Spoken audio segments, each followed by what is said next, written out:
Hey everybody, this is Tanner Steed. Welcome back to my studio. We are isolating at home with COVID, and I'm working on this current project of a fountain in Central Park, New York. This is the Bethesda Fountain. This is the upper portion of the fountain. So I'm just going to be working on this painting, and as I go along, it's going to be kind of a long form video. So I'm going to encourage you to stop what you're doing, go grab your paintbrushes, and keep listening to this video. Start working on your own project, and I'm just going to be working along, and if I think of any tips to throw out there, I'm creating this for you to have to play in the background. So it's kind of a way to feel like you're collaborating or working with another artist in your studio. It's going to be laid back. If you guys have any questions, make sure to comment down below. All right, let's get started. I worked on the entirety of the background first, and I'm trying to work back to front. So all of this, all the foliage in the background is pretty dry. I've been using liquid, and so that layer is pretty much completely dry as of this morning. And all of the dark purple sculpture is still wet, which is one thing I love about liquid. It's very reliable. I'm trying to work general to specific. I'm trying to get a block in at this stage that is about 80% accurate.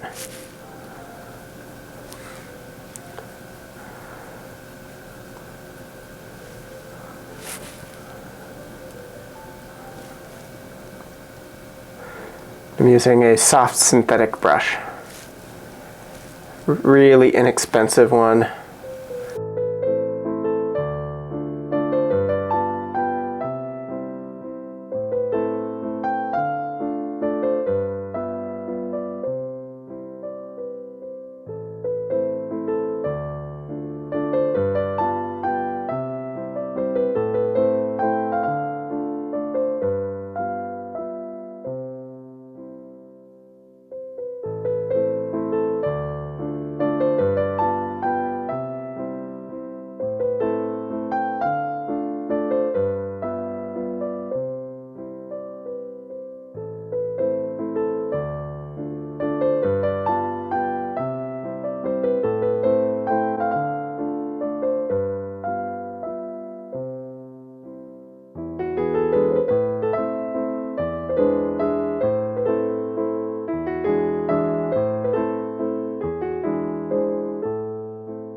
So you can kind of see down here, I'm just working from these three pre-mixtures.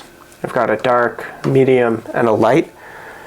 And the dark may appear to be black, but it's very much, it is lighter than black. I'm trying to keep my darkest dark. I'm keeping myself from reaching my darkest dark too early on. That'll be what I do during the final marks, and that'll be pure ivory black.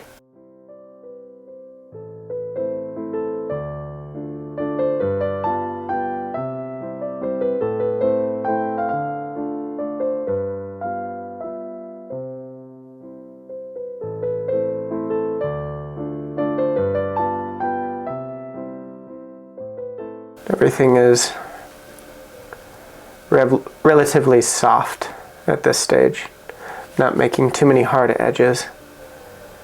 I'm trying to think of everything in terms of the larger masses. Everything is just a sphere, a cube, or a cone.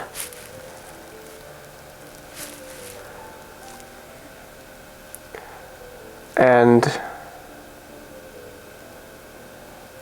in this lighting, it's pretty diffused.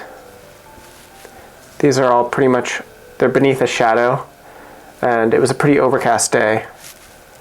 Therefore, I'm not going to have any sharp shadow shapes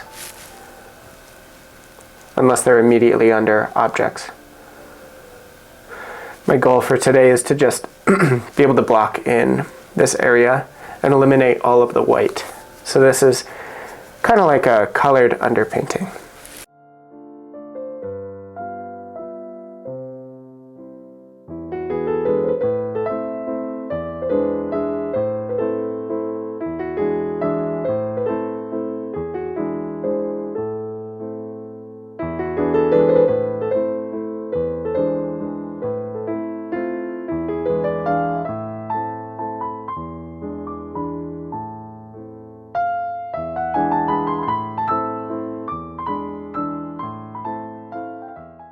And wherever I can lose an edge, I will lose it.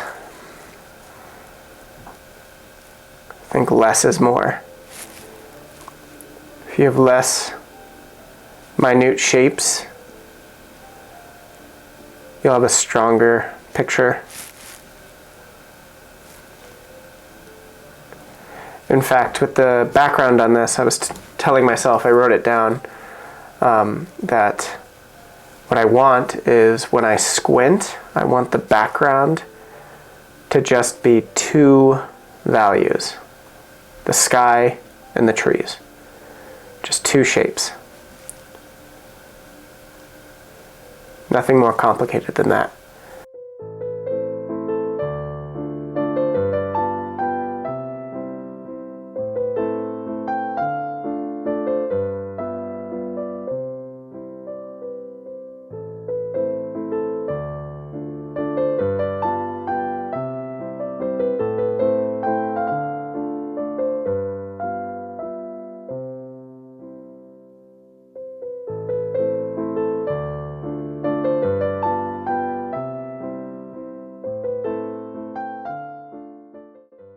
My darks push and my lights pull. I'm sculpting with the paint.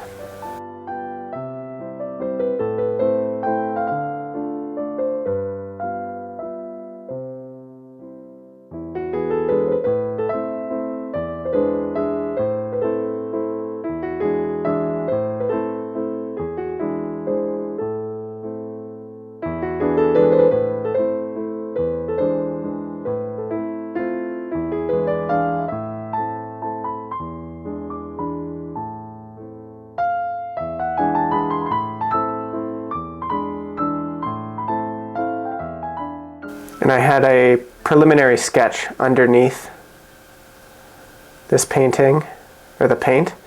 And if you'd like to see that, I have another video that I posted just a couple days ago.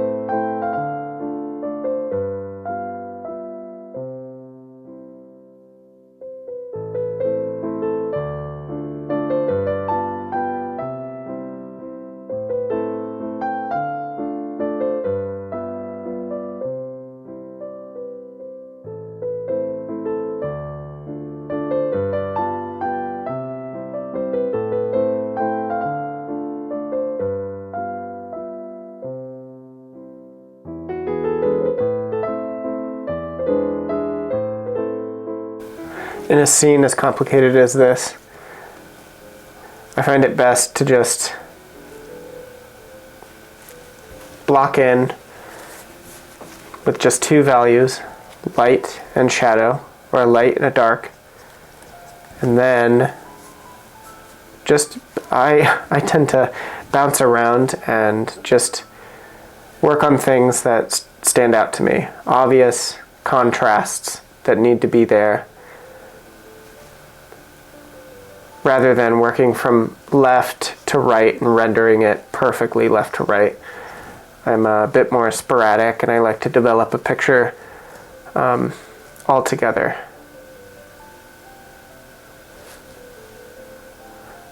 This may not be the most efficient practice, but I find it works for me.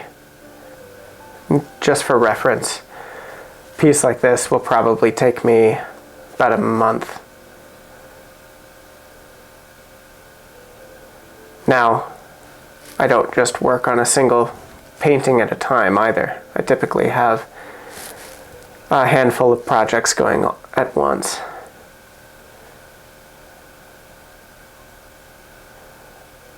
I have another piece that's about probably 90% done, and spent around 35 hours on it.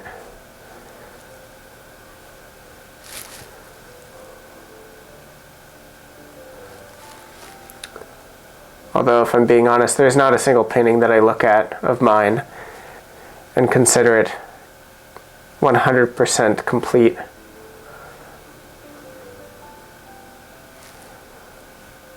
I'm always dissatisfied with one part at least.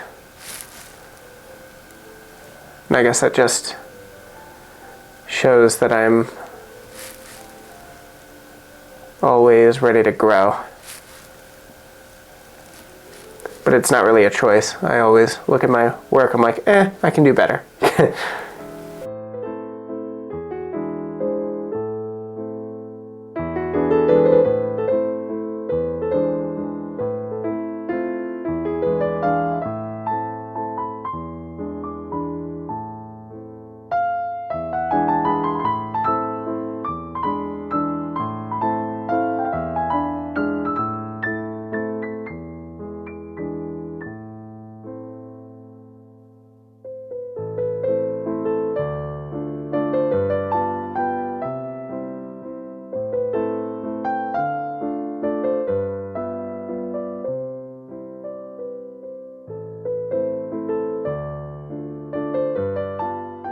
And I've been planning this painting for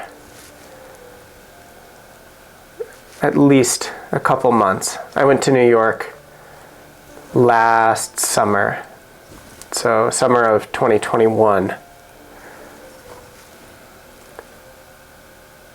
When I saw this fountain, I'm like, oh my God, I have to create a picture with that.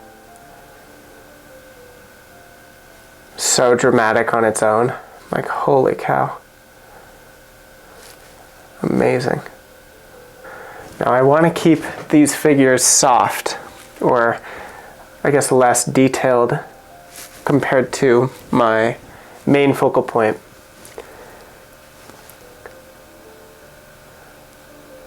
But I definitely want these to feel pretty real down here.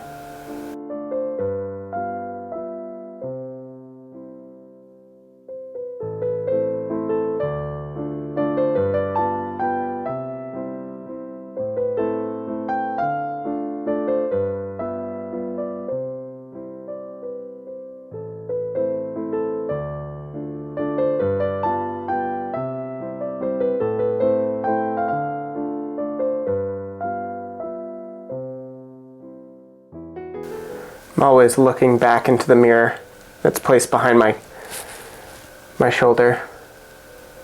One thing that I haven't used is a black mirror. I guess that's good to be able to, it's beneficial to be able to use it for gauging values.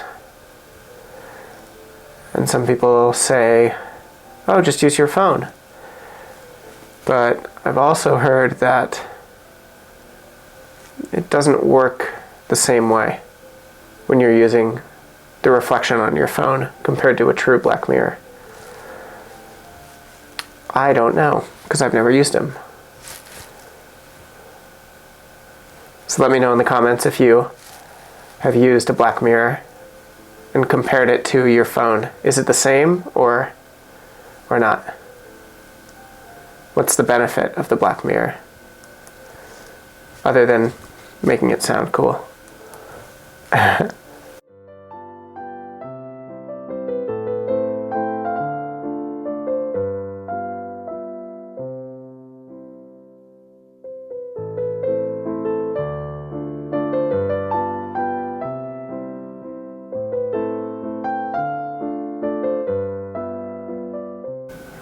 Let me know if you'd like to see a live video. I think it'd be really cool to have you guys ask me questions while I paint.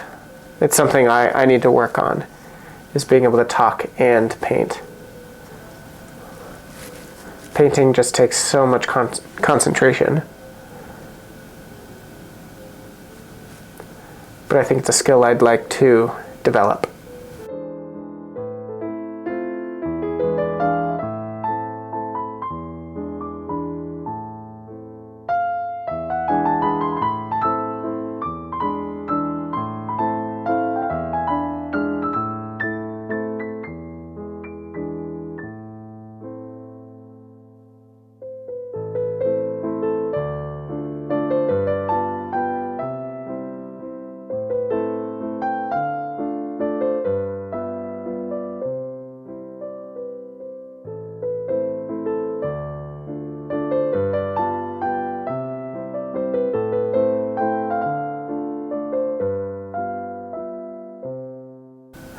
One of the most crucial lessons that I've learned from my teachers is to pre-mix your colors. It makes you much more aware of what you're putting in to your mixtures, for one, and it helps me stay organized, more deliberate in what values I'm applying. Mastery over your palette is essential to being a decent oil painter. I know I have a long way to go, but at least I feel a bit more confident